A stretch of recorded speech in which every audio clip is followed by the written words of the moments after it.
It's amazing the difference a week makes, huh? 7 days, yeah.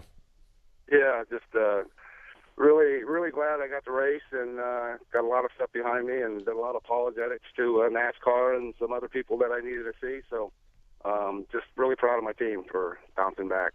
Well, you were bouncing back a lot Saturday. Got down at 1.3 laps. You finished ninth. Walk us through the day there that Saturday afternoon in Kansas.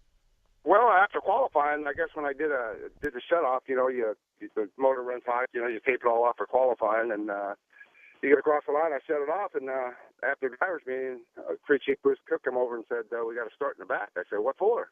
And I guess the carburetor backfired and burned the air filter out of it, so you can't run a race like that with no air filter in it. They just call the debris getting down in the motor. So we had to start in the back and moved up there pretty good and just, biding the time and got up to second there and green flag stop come out and I got in there pretty hot and locked the rear tires and hopped it and I got caught speeding getting on pit road.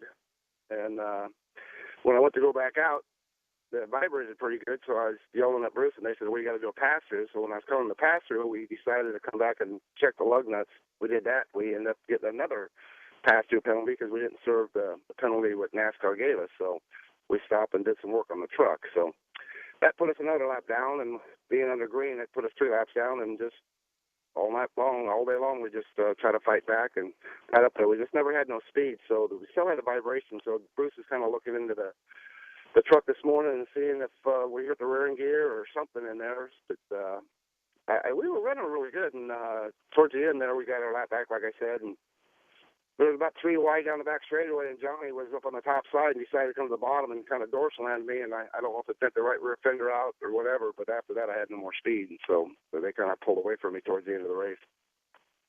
All that adversity that you described early on, Ron. I'm in the media center. I'm watching. I'm like, oh boy, look at this. How do you persevere through that? How do you keep the spirit up? How do you keep the team saying, you know what, we're still in this thing. We're going to come back from this. Well, that's your crew chief and your spotter. They just keep pumping you up, and just we got a fast truck. We know we can get back up there. We just if the brakes are right. And it was kind of a weird day. I mean, a lot of yellow flags, and that's we got the one lucky dog, I guess you'd call it, or and then the other two we just stayed out on the track. When the leaders pitted, we stayed on the track and got our lap back and started to tail in the longest line. So that kind of worked out right there, but.